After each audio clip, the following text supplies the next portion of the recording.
The explorer moved silently through the dense undergrowth of the Amazon, his machete clearing only the most stubborn vines.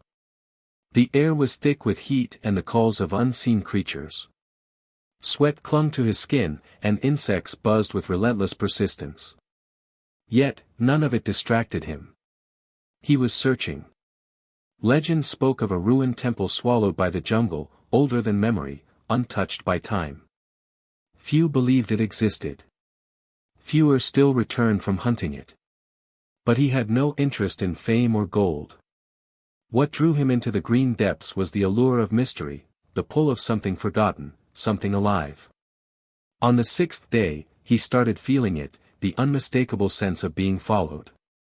At first, it was instinct, a breath against the back of his neck, the rustle of leaves where none should move, the occasional shift in birdsong. He told himself it was paranoia, or jaguars. But this was different. It wasn't a beast's gaze he felt. It was something else. A presence, intelligent and watchful. Feminine. He pitched camp by a riverbend that night, setting traps more out of ritual than belief. The forest didn't want him gone. It wanted him to stay. Or rather, they did. That night, something brushed the edge of his tent. He bolted upright, grabbing his blade. Silence. Nothing moved beyond the flickering shadows of his fire. Yet the flap to his tent had been left ajar. Opened, not torn. He stepped outside slowly, scanning the trees. On a moss-covered branch above him, he caught a glimpse, a figure, dark-skinned and impossibly lithe, crouching. Moonlight shimmered across sleek curves, the shine of feline eyes staring down at him. A tail, he could swear it, flicked once, then vanished into the canopy. The next day, he found claw marks on a tree where none had been before. They were playing with him. By the 8th day, he saw them again. 3, now. Shapes moving through the foliage, always watching, always near. They made no sound, no threat. They were stalking him, but not as prey. Something else entirely. He caught their scent in the morning mist, musky, sharp, intoxicating. It clung to his clothes. When he bathed in the river, he felt their eyes on him, but never saw them directly. Only the distant flick of a tail, a giggle that was half growl, half laughter. That night, one of them touched him. He had been lying in his hammock, the fire burned low, his mind drifting. And then, a brush along his arm. Delicate. Clawed fingers tracing his bicep, slow and deliberate. He turned too late. Only a paw print remained in the mud beside him, five-toed and unmistakably not human. They were curious now. And bold. On the 10th day, the game escalated. He returned to his camp from a short scouting trip and found it, altered. Not destroyed, improved. The traps had been reset. A freshly skinned fish lay beside the fire pit, ready for cooking. His clothes were folded, even the ones he'd left damp. Something was claiming him. That night, they came closer. When he awoke, his body was tingling. Not from cold or heat, but from the lingering scent of something deeply feminine. His skin bore faint traces, claw trails across his ribs, a kiss mark on his shoulder in warm mud. His backpack had been moved. His compass was gone. In its place was a delicate string of woven vines, braided with golden hairs. He was no longer alone. The dawn broke with heavy mist rising from the Amazon floor, weaving through thick vines and towering trunks. The explorer emerged from his sleeping hammock, muscles stiff from tension and a deep undercurrent of anticipation. Last night's marks on his skin were still faintly there, warm and tingling, a reminder that he wasn't alone. He glanced into the jungle.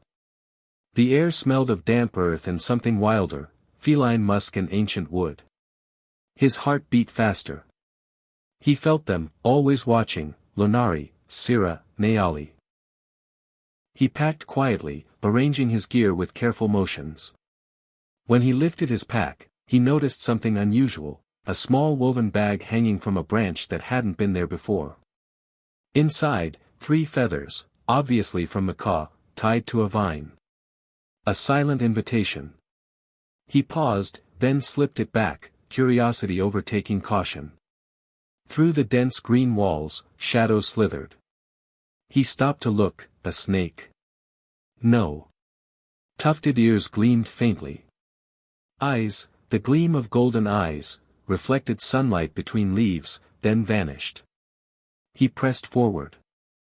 The first encounter came when he began crossing a shallow stream, water rushing over his boots. A weight pressed against his ankle. He looked down to see a paw, only the size of a human hand, covered in tawny fur, toes tipped in claws. The explorer froze. The paw withdrew slowly, with deliberate intent. He inhaled sharply as a second paw touched, this time a longer digit brushing his shin. He looked up to see Syrah perched on a root above, lynx-like ears twitching, tail flicking. She smiled, a feline half-smile of amusement and assessment, and slipped silently away. The explorer's breath came in shallow jolts. He crossed the stream with every hair on his arms tingling. He reached the other bank and looked back, no sign she'd been there. Yet her presence was imprinted across his nerve endings. That evening, as light faded, he ventured further. The jungle seemed alive with motion. Leaves parted to reveal elongated silhouettes. 3 pairs of eyes followed him from different directions, one high, one low, one at water level. He glimpsed them quickly, Lanari's sleek black form, Nayali's spotted pattern, Syrah's tufted lynx appearance, and felt an electric thrill. He made camp beside a thick-rooted cecropia tree. He lit his fire, arranged a few coals. Across the darkness, silhouettes flickered. He held still, senses primed. Then came soft rustling, a vine parted. All 3 feline women emerged. Moonlight spilled onto their forms. Lanari was regal, black-furred ears atop dark hair, her body lithe and muscular, curves flowing beneath delicate fur. Syrah, shorter, tufted ears and faint whisker freckles, limbs lithe and playful. Nayali, spotted with jaguar-like fur pattern across shoulders and legs, slow and emotive with deep, amber eyes. They moved with feline grace around the fire, circling him lively. No weapon drawn. Their eyes studied him, blood warm and human, and something flickered, hunger. Not of prey, but of fascination. He rattled his water canteen. Lanari stepped forward first, toes touching his boot. She sniffed the air around him, then looked into his eyes. Soft growl from deep in her throat. The others watched. His chest tightened. He could smell them, earth and spice, musk and longing. Syrah brushed past him, tail flicking along his arm. Nayali stayed a pace back, watching his reaction, tilting her head. Time slowed. The night pulsed. Then Lanari knelt and placed a feather from the river basket she held on his knee. Only one. That feather felt like a pledge. He swallowed. Syrah's tail traced his forearm, Nayali's fingertips brushed his back lightly. He stood, stepping closer. Syrah grabbed his wrist and led him toward the river, still lit faintly by moon. He followed. Lanari at his other side, Nayali behind.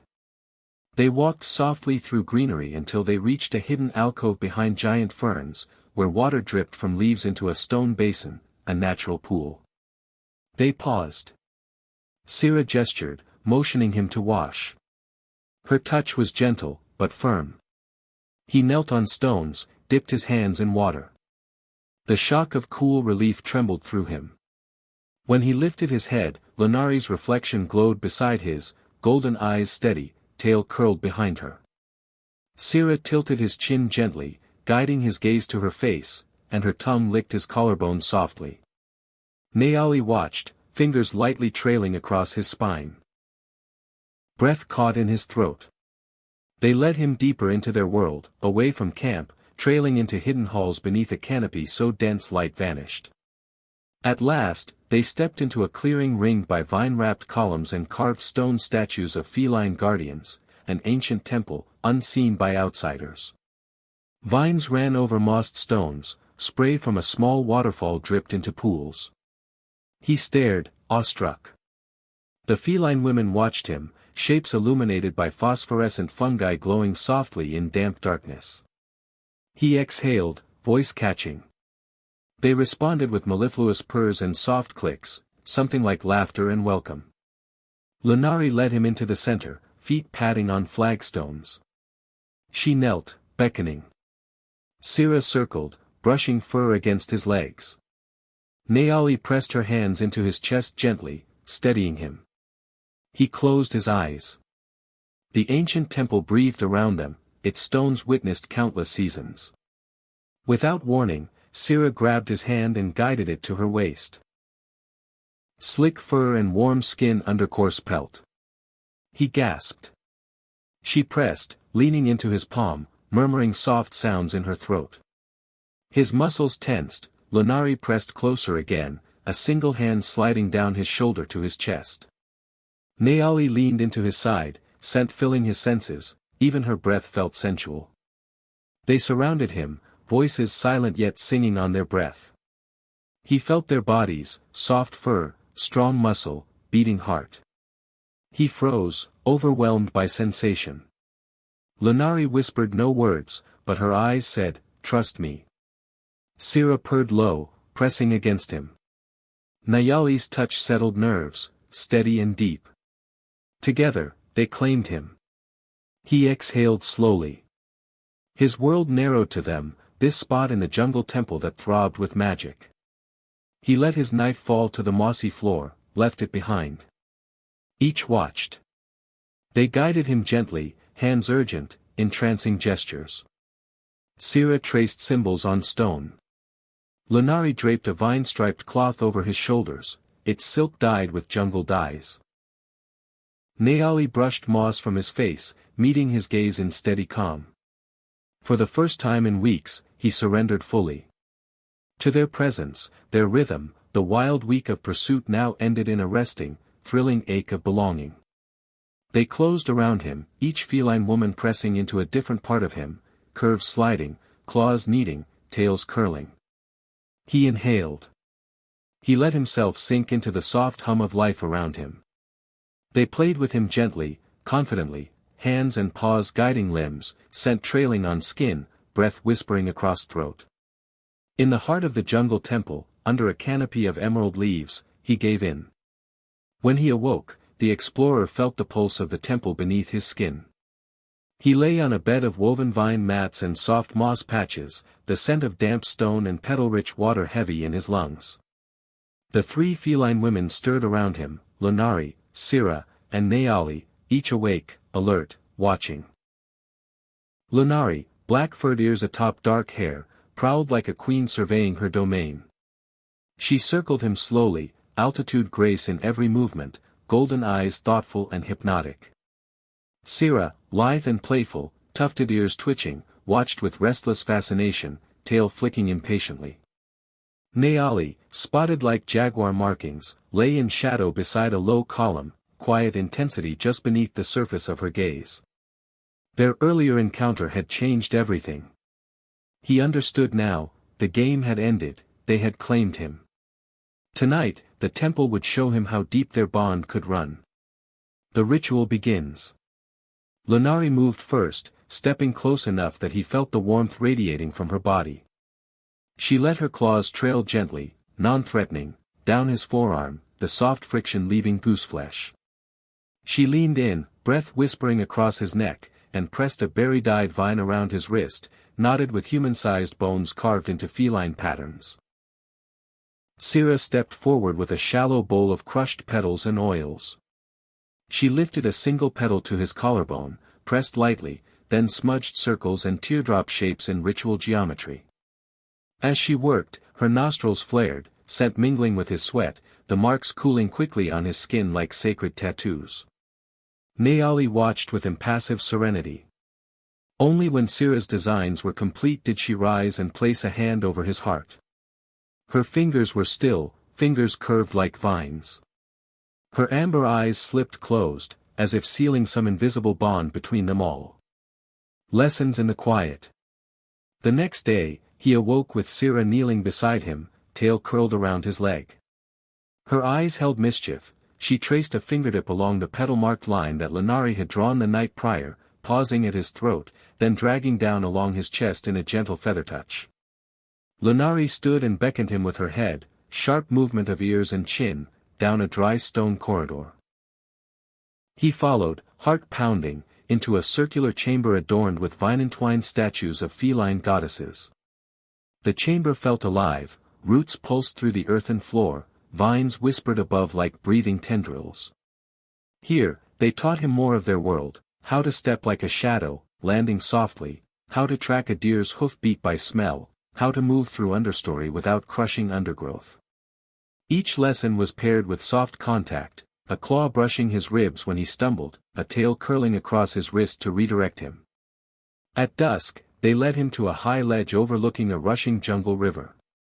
Naali chose the vantage point and pressed her back against his. Her spine brushed his shoulder blades, tail locked gently with his. He could feel the pure force of her presence, steady, powerful, ancestral. Lunari moved behind him, arms encircling his waist, head bowed to rest at the hollow of his neck. Her breath warmed his skin. Her voice was no words but low vibrations against his ribs. Sira draped in front, pressing her palms to his chest and pushing gently until his front pressed against her soft belly beneath tufted fur. Trapped in a triangle of soft pressure, guided by scent and warmth, he trembled as the invisible bonds doubled around him. The jungle roared far below, but they were the only whispers he heard. A night of claiming.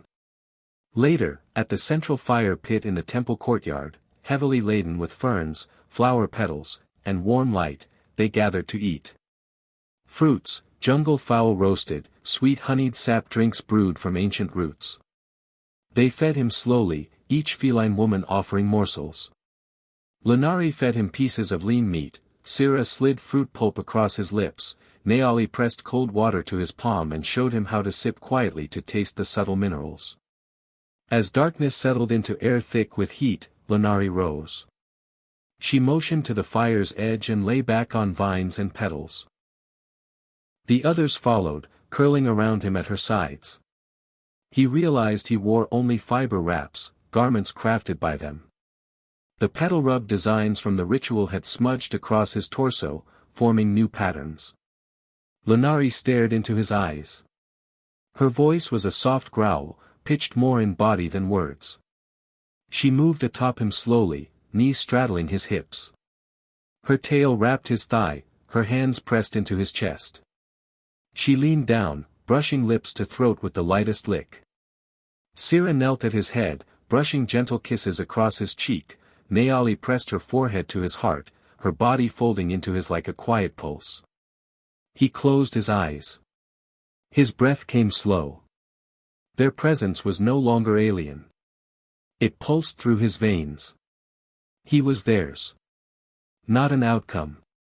A promise sealed across nights and dawns in the endless, breathing jungle. Morning devotion. When daylight found him, the jungle hung in dew-wet quiet. He rose slowly to find them watching. Lunari tucked a vine-woven collar around his throat, simple, marked with bone glyphs. Sira wound her tail around his ankles as if securing him to the earth. Naali brushed down his arm in trailing patterns, leaving dew on his skin that glistened. Together, they guided him toward a moss-filled pool on the temple's edge. They led him beneath draping vines into warm water, its surface reflecting jungle lights and shadows. He sank in, Sira pressing into his back, rubbing scented oils into his shoulders. Lunari knelt before him, trailing lips along his chest. Naali floated beside, stroking his arms underwater. They washed him, not as guest, not as prey, but as part of them. Their contact was reverent. Their intimacy not raw, but fierce in its stillness.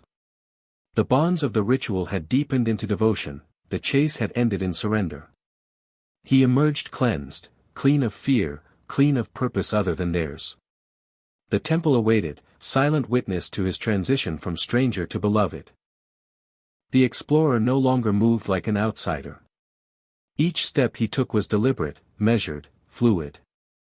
The scent of orchids, crushed fern, and the musk of feline skin followed him everywhere now. His mind drifted into dreams even while awake, dreams filled with touches, purrs, flicks of tails, and lingering eyes watching from treetops. Days passed without count. Time existed only in sensations, the feel of Lunari's firm hand guiding him through a tangled grove, the taste of berries fed from Syrah's lips, the way Naali breathed against his throat as they slept under vines thick with pink blooms. The jungle had softened him. The temple had claimed him. And the feline women had begun to shape him. The huntress's challenge. It began with Lunari. She emerged from the mist with her body painted, streaks of dark ochre along her ribs and thighs, shoulders dusted with ash. A garland of bone and vine circled her bicep, and her golden eyes glinted with hunger. She dropped a wooden spear at his feet. He understood. She turned without a word and began to run. He didn't hesitate. The chase tore through thick foliage. Ferns slapped his arms, tree roots nearly stole his footing. But he moved well now, learned from Syrah's games and Nayali's patience. He followed Lunari's trail by scent, by disturbed leaves, by pawprints that briefly emerged in soft dirt. When he found her, she was crouched on a low ledge, watching a small group of capybaras grazing near a slow stream. She motioned for him to crouch. He did. Together, they waited. Then, silently, she rose and moved in a curved arc. She was testing him.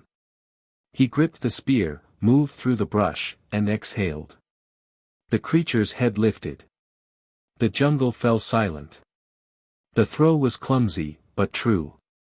Lunari leapt forward with a growl of approval and finished the hunt. When she turned back to him, blood staining her thighs, there was pride in her gaze. She licked a smear of red from her finger, stepped close, and painted a mark along his jaw. A claim. A symbol of shared instinct. Then, she kissed him. Slowly, deliberately. It was their first. And it burned hotter than fire. Syrah's tangle. Later, back at the temple, Syrah became restless. She prowled the corridors, her tail twitching. She circled him constantly, bumping his sides, nipping at his neck, tugging his wrist toward the jungle edge. He followed, as always. She led him to a river bend thick with reeds and moonflowers. The air was heavy with scent, a perfume born of pollen, sweat, and deep water. She dove in first, splashing and flipping with childlike abandon. He waded in after her, laughing as she swam rings around him. Then she disappeared beneath the surface. When she returned, her arms locked around his waist, her head resting against his spine. He could feel her claws just resting against his abdomen, her legs wrapping around his. Her tail tickled up his back, and then, she whispered. The first sound he'd ever heard from her that resembled language. Mine. She nuzzled under his arm, then bit gently into his shoulder. They stayed there, half submerged in jungle water, for what felt like hours. When she finally let go, her eyes had softened. She swam back to the shore, lounging on warm rocks. He followed her slowly. Before he could sit beside her, she tugged him down with a smirk. Her fingers traced the symbols still faded along his chest. She purred. Then turned, pressing her back into his chest, his arms naturally folding around her. No further words were needed. Nayali's silence. The next morning was fog-bound. Mist rolled through the temple ruins in heavy curtains. He found Nayali crouched by a crumbling stone archway, staring into the canopy. Her body was still, her bare feet dusted in moss and her tail wrapped tightly around one leg. She didn't move as he approached. When he stood beside her, she finally lifted her hand and pointed, not with urgency, but quiet reverence. A white jaguar. Massive. Regal. moving along a distant ledge. She pressed her palm to his chest and closed her eyes. Her breath matched his. In that stillness, 1,000 things passed between them, not in words, not even in touch, but in presence. She rose slowly, leading him through the jungle, further than he'd gone before. Past carved stones swallowed by vines.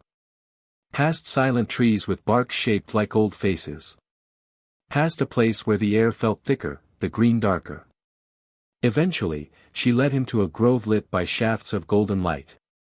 There, she lay back on the ground, legs curled beneath her, head tilted as if offering herself to the sunlight. She extended her hand. He took it. No kiss. No chase. Just silence and the raw electricity of trust.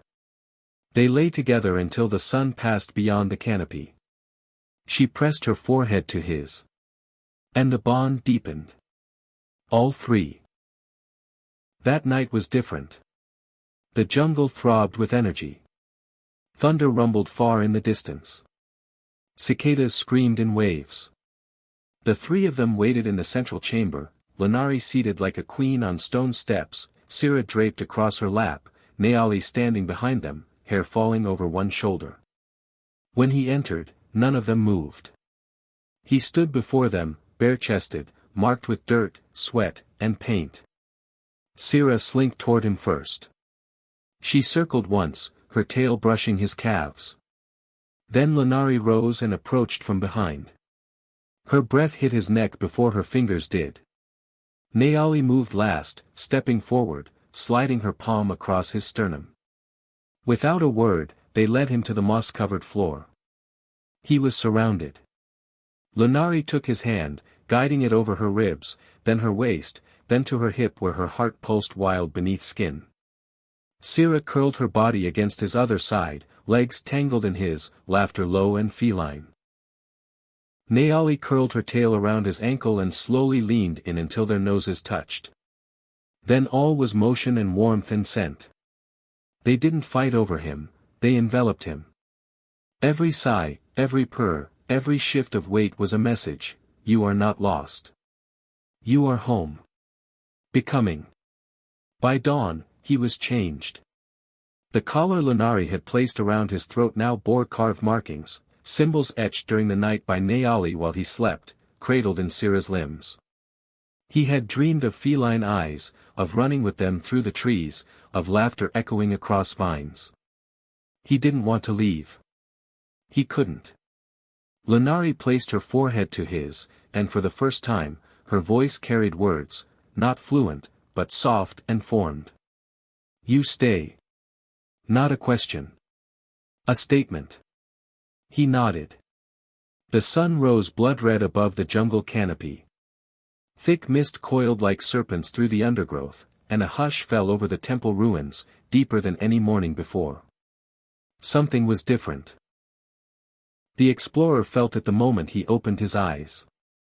Lanari stood above him, body painted in new symbols, lines sharper, darker, more primal. Her hair had been braided with claws and feathers. Sira knelt nearby, sharpening two curved blades with steady, patient strokes, her eyes brighter, wild with anticipation. Naali stood in shadow, cloaked in vines, her spotted tail curling and uncurling like a fuse being lit. They had prepared something. And it was for him. The invitation. Lanari said nothing. She simply took his hand and pulled him up.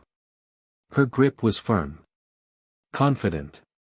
Sira brushed against his back as they walked through the temple archway, and Naali followed behind, silent as always, but her breathing was deep and steady, controlled tension like a bowstring waiting to snap. They led him into the jungle, deeper than ever before. Roots knotted like veins beneath their feet, branches formed tunnels, and flowers opened silently as they passed. The air thickened, warmer, scented with crushed fruit and musk. The sounds of birds and insects faded until only breath and heartbeat remained. He had become part of this place. And now they would take him to its heart. The Grove of Fire. They arrived at a hidden grove, circular, ancient, surrounded by natural stone pillars coiled with vines. In the center, a shallow basin of dark amber liquid glowed faintly under filtered sun. Around it, carvings of feline bodies entwined in dance, in hunt, in passion, wrapped around each other across time. This was no ordinary place. It was a sacred one. Lunari stepped into the basin and offered her hand.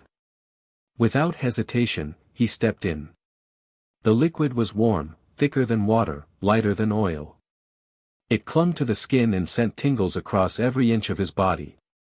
The scent was intoxicating, spice, warmth, and something wild. Sira slid in after, wrapping herself around his side, her tail tickling his ribs. Naali entered last, eyes never leaving his. They began to move. The dance. This was not play. This was ritual. Lunari pressed against him with fierce control, her hands exploring his shoulders, chest, hips, painting more of the sacred liquid in symbols across his body. Her lips brushed over his throat, marking him in ways words never could. Sira circled him with teasing touches and fluid grace, her claws dragging lightly over skin, her breath hot, her teeth flashing in smiles that dared him to react. Naali was still, watching, calculating, then, without warning, she leapt. She pushed him into the basin's center, straddled him, and dragged her tongue across his collarbone. They didn't speak. But their bodies told everything. The movements were slow. Deliberate. Hands met skin. Tails entwined. Eyes locked. Breath tangled. He surrendered. Not as a captive. But as one of them. The marking. After the dance, the basin emptied. The three of them crouched over him, tracing the final markings. This was a rite, a transformation. Lunari painted her clan's glyph over his heart. Sira etched curved lines down his spine. Naali pressed her palm to his forehead and stared into his eyes for what felt like lifetimes. Then they pulled back. And he felt it. The jungle didn't feel foreign anymore. Its heartbeat pulsed within him. He could feel it beneath his skin, in the space between each breath, in the way the air now whispered his name. He belonged. Not just to them. To the forest itself. The final adventure. They left the grove together, him at the center, flanked by Lunari's power, Sira's chaos, and Naali's mystery.